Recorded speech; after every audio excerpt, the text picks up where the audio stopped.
Hello friends, welcome again. So last video में हमने ये टॉपिक कवर किया था, this one natural environment. Now we will cover what is ecosystem. At an NCC camp that Ravi's class was attending, Jessie exclaimed, "What a heavy downpour!" एक NCC camp में बच्चे रवि की class attend कर रहे थे। वहाँ पर जेसी अचानक से चिल्लाती है, बोलती है, "What a heavy downpour!" कितनी तेज़ बारिश हो रही है। "It reminds me of my home in Kerala." ये मुझे मेरे घर केरला की याद दिलाती है। "You should come and see how it pours and pours and pours over the lush green fields and coconut plantations." आपको वहाँ पर आना चाहिए और देखना चाहिए कि जो ग्रीन फील्ड्स हैं और कोकोनट प्लांटेशंस हैं, हर जगह पर कितनी ज़्यादा बारिश होती रहती है वहाँ पर। Hira from Jaisalmer exclaimed, "we got no rains." उसी में से एक स्टूडेंट था हीरा, वो बोलता है कि हमारे यहाँ तो बारिश ही नहीं होती। "We see only kikar and sand as far as the eyes can see, but you also find camels," said Ravi. Ravi ने कहा कि जितनी दूर तुम देख सकोगे वहाँ पर जैसलमेर में, वहाँ पर सिर्फ कीकर और सैंड ही दिखाई देंगे और कुछ भी नहीं दिखाई देगा, और वहाँ पर कैमल्स भी दिखेंगे हमें। आगे क्या है? हीरा says, "Not just camels. If you visit our desert, you will see snakes, lizards and many insects too." सिर्फ कैमल्स ही नहीं, अगर तुम डेजर्ट जाओगे तो वहाँ पर तुम्हें स्नेक्स दिखेंगे, लिजार्ड्स दिखेंगे और बहुत सारे इंसेक्ट्स दिखेंगे। Ravi wondered, "Why do the animals, the vegetation and the way people live vary from place to place? Are they all related to each other?" उसमें एक स्टूडेंट रहता है रवि। रवि बोलता है कि जो एनिमल्स हैं, वेजिटेशंस हैं, ये जगह जगह पर बदल क्यों जाते हैं? किसी एक पार्टिकुलर एरिया में एक तरह का फसल, वेजिटेशन या एक पार्टिकुलर तरह के एनिमल्स क्यों रहते हैं? "Are they all related to each other?" क्या वो एक दूसरे से रिलेटेड होते हैं? "Oh yes, very much so," the teacher replied. Teacher ने कहा, हाँ, ऐसा ही होता है। "All plants, animals and human beings depend on their immediate surroundings." जितने भी प्लांट्स और एनिमल्स होते हैं वो सराउंडिंग्स पर डिपेंड करते हैं। अगर किसी पार्टिकुलर एरिया में कोई एनिमल रह रहा है या किसी तरह का पर्टिकुलर तरीके का वेजिटेशन हो रहा है तो वो उसके क्लाइमेट पर डिपेंड करता है। This relation between the living organisms as well as the relation between the organisms and their surrounding form an ecosystem. और वेजिटेशंस, एनिमल्स, ऑर्गेनिजम्स, सारे जो एक पार्टिकुलर एरिया में जो भी चीज़ें पाई जा रही हैं वो एक दूसरे से रिलेट करती हैं और वो सब चीज़ें मिलकर के एक इकोसिस्टम बनाती हैं। There could be an ecosystem of large rainforest, grassland, desert, mountains, lakes, river, oceans and even a small pond.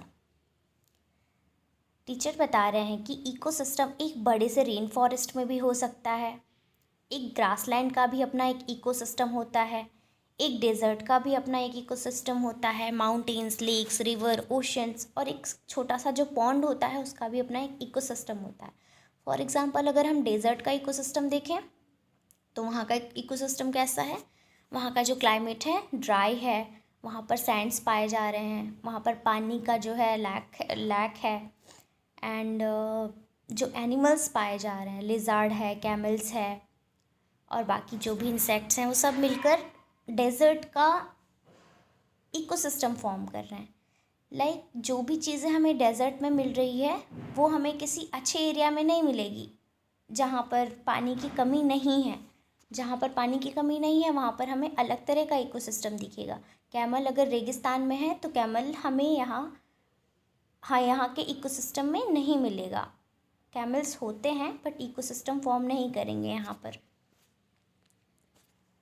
Human environment, human beings interact with the environment and modify it according to their need. जो human beings होते हैं वो environment से interact करते हैं और उस environment को अपनी ज़रूरतों के हिसाब से मॉडिफाई कर देते हैं। Early humans adapted themselves to the natural surroundings. जो अर्ली ह्यूमन्स थे उन्होंने अपने आप को नेचुरल सराउंडिंग से अडाप्ट कर लिया, नेचुरल सराउंडिंग्स के हिसाब से खुद को अडाप्ट कर लिया। They led a simple life and fulfilled their requirements from the nature around them. कैसे अडाप्ट किया उन्होंने? उनके आसपास जो भी चीज़ें थी उससे उन्होंने इंटरेक्ट किया, खुद को नेचर से ही चीज़ों को लिया और खुद की लाइफ को मतलब स्पेंड किया, कुछ एक्स्ट्रा क्रिएट नहीं किया। धीरे धीरे क्रिएशन हुई, धीरे धीरे मॉडिफिकेशंस हुई, बट जो अर्ली ह्यूमंस थे वो नेचर से ही चीज़ें लेते थे। जैसे उन्हें भूख लगी तो फ्रूट्स खा लिए और हंटिंग एंड गैदरिंग्स करके अपनी भूख को भी मिटाते थे जा जाकर जगह जगह पर। And with time needs grew and became more varied. Humans learn new ways to use and change environment. जो ह्यूमन बींग्स हैं धीरे धीरे उन्होंने environment को चेंज करना और नए तरीके से रहना सीख लिया। They learn to grow crops, domesticate animals and lead a settled life. धीरे धीरे उन्होंने क्रॉप्स को ग्रो करना सीख लिया। क्रॉप्स कैसे ग्रो करते हैं? एनिमल्स को डोमेस्टिकेट करना शुरू कर दिया, मतलब पशुओं को पालने लग गए। एंड सेटल लाइफ, मतलब कि वो घर बनाकर एक जगह रहने लग गए। जैसे कि पहले हंटिंग एंड गैदरिंग होती थी तो लोग एक जगह से दूसरी जगह मूव करते रहते थे, उनका कोई परमानेंट हाउस नहीं होता था। बट धीरे धीरे उनकी सेटल लाइफ हो गई, वो घर बना करके रहने लग गए। द व्हील वॉज इन्वेंटेड, पहिए का आविष्कार हो गया। Surplus food was produced, barter system emerged, trade started and commerce developed. धीरे धीरे पहिए का आविष्कार हो गया, सरप्लस फूड प्रोड्यूस किए जाने लग गए। मतलब अगर क्रॉप प्रोड्यूस हुआ है तो इतना ज़्यादा प्रोड्यूस हुआ है कि उनके कंजम्पशन के बाद भी वो चीज़ बच रही है, तो उसको सरप्लस फूड कहेंगे। Barter system emerged, barter system क्या होता है? उसको कहते हैं कि चीज़ों को बदलना। जैसे मेरे पास एप्पल है, किसी के पास वीट्स हैं, तो सामने वाले को वीट चाहिए, एप्पल चाहिए और मुझे वीट चाहिए, तो मैं उसके साथ एक्सचेंज कर लूँगी अपने गुड्स को, तो उसको कहते हैं barter system. Trade started and commerce develop, और धीरे धीरे ट्रेड स्टार्ट हो गया। Industrial revolution enabled large scale production, धीरे धीरे इंडस्ट्रियल रेवोल्यूशन हुआ जिससे प्रोडक्शन और भी बड़े लेवल पर होने लग गया। ट्रांसपोर्टेशन बिकेम फास्टर, ट्रांसपोर्टेशन जो मीन ऑफ ट्रांसपोर्टेशंस हैं वो और भी तेज़ होने लग गए। मीन ऑफ ट्रांसपोर्टेशन मीन्स जो हमारे आने जाने के साधन हैं, सोर्सेस हैं। Information revolution made communication easier and speedy across the world, और धीरे धीरे इंफॉर्मेशन रिवोल्यूशन हुआ। इंफॉर्मेशन रिवोल्यूशन की वजह से जो हमारा मीन ऑफ कम्युनिकेशन है वो ईजी हो गया। जैसे कि आज के टाइम पर हमारा मीन ऑफ कम्युनिकेशन व्हाट्सएप है। हमने खट से मैसेज टाइप किया और सेकंड्स भी नहीं लगते हमारा मैसेज पहुंचने में, तो ये एक तरह का मीन ऑफ कम्युनिकेशन जो है वो ईजी हुआ है।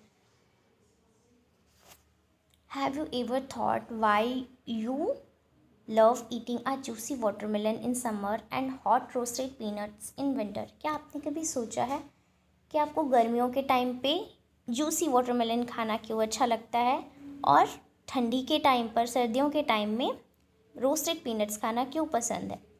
A perfect balance is necessary between the natural and human environment.